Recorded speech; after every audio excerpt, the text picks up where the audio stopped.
kesempatan saya berwawancara bahwasanya wawancara ini tugas saya dalam konteks implementasi kontekstual mutu 31 pengambilan keputusan berbasis nilai kebajikan sebagai seorang pemimpin. Saya Andi Kurniawan akan langsung ingin wawancara Ibu. Namun pertanyaannya itu sebagai berikut, Bu. Selama Ibu menjabat kepala sekolah, bagaimana Ibu dapat mengidentifikasi kasus-kasus yang merupakan dilema etika atau bukan moral? Bukan moral ya, satu-satu dijawabnya. Ya. Dilema etika atau bujukan moral. Kami sebagai pimpinan di sini tantangan dalam memutuskan dilema atau bujukan moral itu diantaranya ya, pertama kita mengambil keputusan itu kita lihat kasus kasus dilema etika adalah masalah yang dilema etika atau apa tadi bujukan moral. Saya melihat bahwa kasus dilema etika benar melawan benar, di mana itu merupakan situasi yang terjadi ketika harus memilih dan memutuskan antara dua pilihan yang kedua-duanya memang hampir benar gitu ya, secara moral tetap bertentangan, sedangkan rujukan moral ya benar melawan salah ya, karena sesuatu hal aja karena terbebanin dari moral itu tadi, jadi sebenarnya salah kita beranggap benar gitu. Jadi dengan itu situasi atau keadaan ketika harus mengambil keputusan antara benar dan salah gitu, jadi sesuai dengan apa, dengan penuh pertimbangan. Saya kira seperti itu. Kemudian pertanyaan yang kedua, selama Ibu menjabat sebagai kepala sekolah di sini, bagaimana Ibu menjalankan pengambilan keputusan di sekolah Ibu, terutama untuk kasus-kasus di mana ada dua kepentingan yang sama-sama benar atau sama-sama mengandung nilai kebajikan?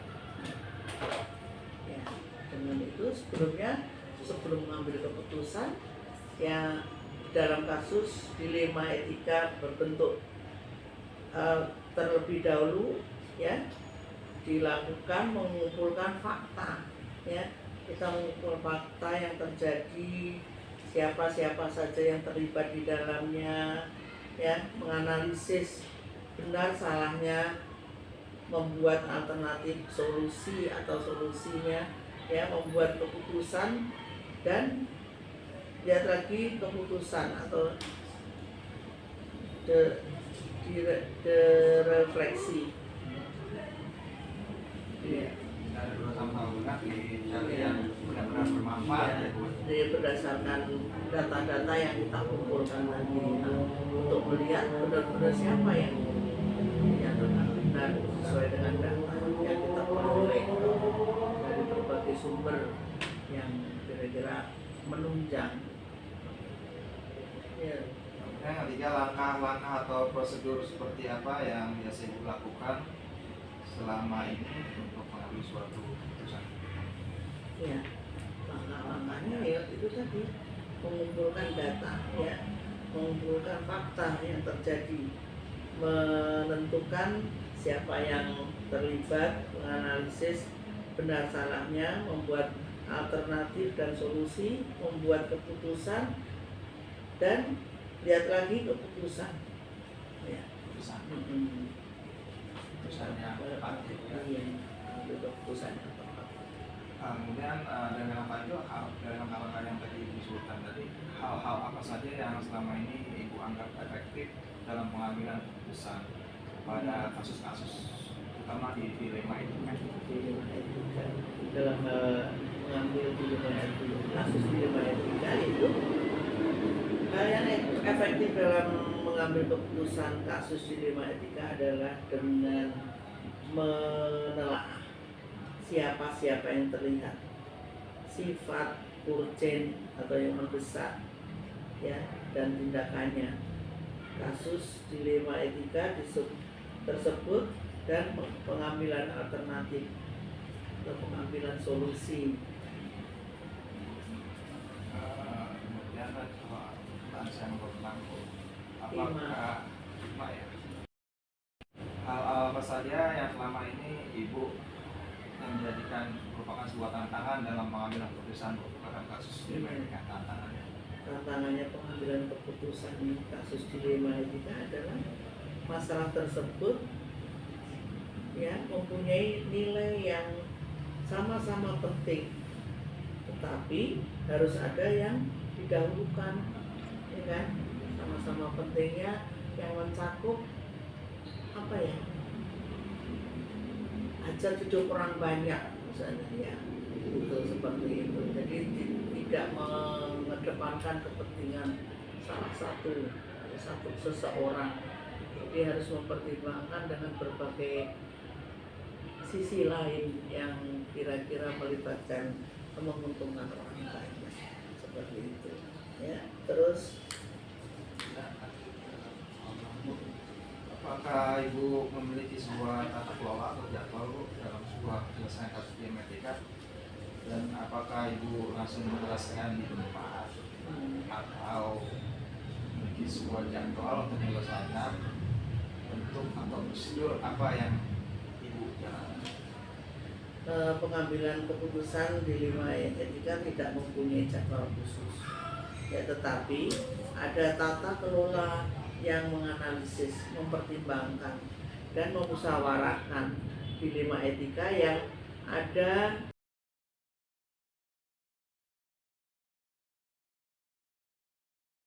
Perkenalkan, nama saya Anggi Kurniawan, saya guru SDN Kota 02. Saya JDP angkatan 11 Bu. Ini mohon maaf Bu, saya di sini mau minta waktunya dalam rangka tugas demonstrasi kontekstual modul 3.1. Adapun ada beberapa pertanyaan nantinya saya gunakan Bu untuk keterangan-keterangan atau menambah dalam saya mengerjakan tugas. Yang pertama, pertanyaan saya Bu, selama ini bagaimana Ibu dapat mengidentifikasi kasus-kasus yang merupakan dilema etika atau rujukan moral? Di sini saya melihat bahwa kasus dilema etika itu yaitu benar melawan benar, di mana merupakan situasi yang terjadi ketika harus memilih dan memutuskan antara dua pilihan. Yang kedua, pilihan itu benar-benar secara moral tetap bertentangan. Sedangkan rujukan moral itu benar melawan salah, yaitu situasi atau keadaan ketika kita harus mengambil keputusan antara benar dan salah. Jadi di sini kepala sekolah itu dituntut bisa mengambil keputusan yang tidak merugikan kedua belah pihak. Pertanyaan kedua Bu, selama ini bagaimana Ibu menjalankan pengambilan keputusan di sekolah, terutama untuk kasus-kasus di mana ada dua kepentingan yang sama-sama benar atau sama-sama mengandung nilai kebajikan? Ya. Di sini saya dalam mengambil keputusan itu ya dengan menggunakan kasus dilema etika itu terlebih dahulu saya mengumpulkan fakta-fakta, siapa saja yang terlibat, kemudian menganalisis benar atau salahnya, kemudian mencari solusi dan membuat keputusan, dan juga kita refleksikan apakah sudah benar atau masih kurang benar. Kemudian langkah-langkah atau prosedur seperti apa yang biasa Ibu lakukan selama ini? Langkah-langkah yang saya ambil yaitu yang pertama mengumpulkan fakta yang terjadi, kemudian menentukan siapa yang terlibat dalam hal ini dan menganalisis benar salahnya, kemudian mencari solusinya dan membuat keputusan. Kemudian hal apa saja yang ini selama ini Ibu anggap efektif dalam pengambilan keputusan pada kasus-kasus dilema etika? Hal-hal yang efektif dalam mengambil keputusan adalah dengan menelaah siapa-siapa yang terlibat, yang sifatnya mendesak atau tidak. Kemudian kasus dilema etika tersebut dan pengambilan alternatif solusi yang akan diberikan pada pasangan ini. Ya Bu, hal-hal apa saja yang selama ini merupakan tantangan dalam pengambilan keputusan Ibu sebagai kepala sekolah pada kasus-kasus dilema etika? Tantangannya dalam mengambil keputusan pada kasus dilema etika ini yaitu masalah tersebut mempunyai nilai yang sama pentingnya, ya, tetapi ada yang harus didahulukan, ya, juga orang-orang atau atasan langsung yang terlibat serta adanya peraturan-peraturan yang harus dipenuhi. Tak kalah pentingnya ada nilai rasa yang harus diutamakan. Kemudian Bu, apakah Ibu memiliki sebuah tata kelola atau jadwal tertentu dalam sebuah penyelesaian kasus dilema etika? Kemudian apakah Ibu juga langsung menyelesaikan tempat atau memiliki sebuah jadwal atau misalkannya untuk atau prosedur seperti apa yang Ibu jalankan? Ya. Dalam mengambil keputusan ini kami tidak punya jadwal khusus, tetapi ada tata kelola dengan menganalisanya, mempertimbangkan dan juga memusyawarahkan kasus dilema etika ini dengan secara baik formal maupun informal. Adakah seseorang atau faktor-faktor apa yang selama ini mempermudah atau membantu Ibu sebagai kepala sekolah dalam pengambilan keputusan dalam kasus-kasus dilema etika? Faktornya adalah orang-orang yang terlibat, yaitu orang yang profesional, yang menghargai dan menerima keputusan atasan langsung. Terakhir Bu, dari semua hal yang telah Ibu sampaikan, pembelajaran yang Ibu petik dari pengalaman Ibu dan nantinya mungkin berguna bagi saya dalam pengambilan keputusan dilema etika. Jadi pada saat kita mengambil keputusan itu harus menganalisa benar-benar masalah yang ada. Kemudian kita pertimbangkan dan juga setiap keputusan pasti tidak mungkin membuat puas semua pihak. Pasti ada yang merasa kecewa atau tidak puas dengan hal ini. Tapi semua itu harus kita hormati serta dilaksanakan keputusan yang ditetapkan. Mungkin itu saja. Terima kasih Bu atas wawancaranya dan berguna sekali bagi saya sebagai masukan pembuatan tugas tentang modul 3.1 dan mengenai sekolah ini. Baik kata saya mengucapkan banyak terima kasih Bu atas waktunya. Semoga sukses ya.